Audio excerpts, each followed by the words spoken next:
Hi అండి, ఈరోజు మనము చేప ఫ్రై చేసుకుందామండి. ఇవ్వండి చేపలు మసాలా రెడీ చేసుకుందామండి. ఇప్పుడు ఇవ్వండి ఒక స్పూన్ అల్లం పేస్ట్ అండి, ఒక స్పూన్ కారం అండి, కొంచెం పసుపు అండి, కొంచెం ధనియాల పొడి, కొంచెం సాల్ట్ అండి,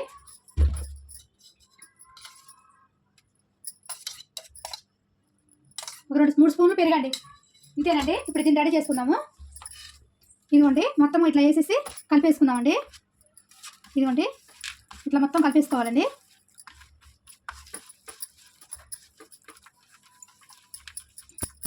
పెరుగు, అల్లం పేస్టు, కారము, ధనియాల పొడి, పసుపు మొత్తం ఇట్లా కలిసిపోవాలండి బాగా.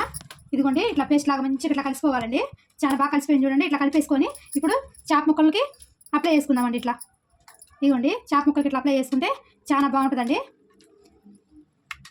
ఇదిగోండి ఎక్కువ కూడా అప్లై చేయొద్దండి, మళ్ళీ అంతా ఇది సరిగా లోపల వరకు ఏగదండి. ఎక్కువ మసాలా ఉంటే లైట్గా అప్లై చేసుకోవాలండి. మసాలాని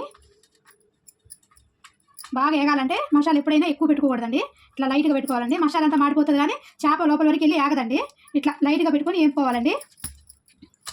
అన్ని చేపలకి ఇట్లా మనం ఎన్ని చేసుకుంటాం అన్ని చేపలకి ఇట్లానే చేసుకోవాలండి. మసాలా పెట్టించుకోవాలి.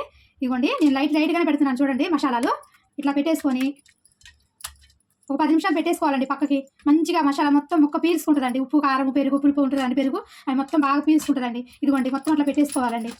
మనకి ఎన్ని కావాలని చేసుకోవచ్చండి. ఇదిగోండి ఈ ముక్కలు నేను ఇట్లా ఒక అరగంట సేపు ఇట్లా పెట్టేస్తానండి. మసాలా పెట్టేసేసి ఇదిగోండి ఇట్లా పెట్టేసుకోవాలండి. ఒక అరగంట బాగా ముక్కలకి మసాలా మొత్తం పట్టిద్దండి.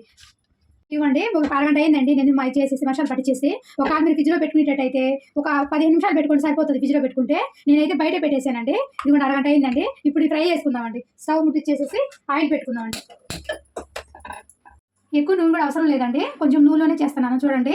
డీప్ ఫ్రై చేసినా కూడా టేస్ట్ బాగుంటుందండి. ఇట్లా కొంచెం నూనెలోనే ఫ్రై చేసుకుంటే మంచిగా ఉంటుందండి. ముక్క గట్టిగా ఉంటుందండి, చాలా బాగుంటుందండి టేస్ట్.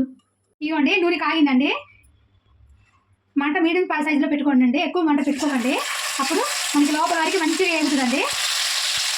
మీడియం సైజు పెట్టుకోండి మంటని, మంచిగా ఇట్లా ఏం చేసుకోండి. ఇవ్వండి నేను మంట మీడియం సైజులో పెట్టానండి. మంచిగా మంటని మీడియం సైజు పెట్టుకొని వేపుకోండి. మనము గ్యాస్ని మీడియం టు లో పెట్టుకోవడం వల్ల లోపల వరకు బాగా ఏగుతుందండి. అప్పుడు చాలా బాగుంటుంది. పైన మసాలా వరకు ఏగిపోయి చేప ముక్క మెత్తగా ఉంటుందండి. అట్లా ఉండకుండా మనం ఇట్లా సిమ్లో పెట్టి వేపుకుంటే చాలా బాగా లోపల వరకు ఏగుతుందండి. ముక్క కొంచెం లేట్ అయినా సరే ఇట్లా వేపుకుంటే చాలా టేస్ట్ వస్తుందండి. ఇదిగోండి ఒక పక్క ఏగినట్టు అనిపిస్తుంది, తిప్పి వేస్తానండి ఇట్లా. ఇదిగోండి బాగా ఏగింది చూడండి పక్క అంతా.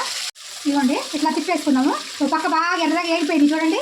మసాలా ఎక్కువ మనం పెట్టలేదు కాబట్టి ముక్కే ఫ్రై అయింది చూడండి. ఇట్లా ముక్క ఎక్కువ ఫ్రై అయిందండి. మసాలా ఎప్పుడైనా చేపలకి తక్కువ పెట్టుకోవాలండి ఫ్రైకి. అదిగోండి ముక్క బాగా ఏగిపోయింది చూడండి. ఇట్లా పెట్టుకుంటే ఎంత మంచిగా ఉందో, ఎర్రగా ఏగిపోయింది, ముక్క ఏగిపోయిందండి. మసాలా ఎక్కువ ఉండదండి. చేప ముక్క మంచిగా ఎర్రగా ఏగుతుందండి. ఫ్రై అయ్యండి చేప ముక్కలు. దీని మీద కొంచెం కరేపాకు వేసుకున్నామండి. కరేపాకు ఇంటికి వేసి మంచి స్మెల్ వస్తుందండి.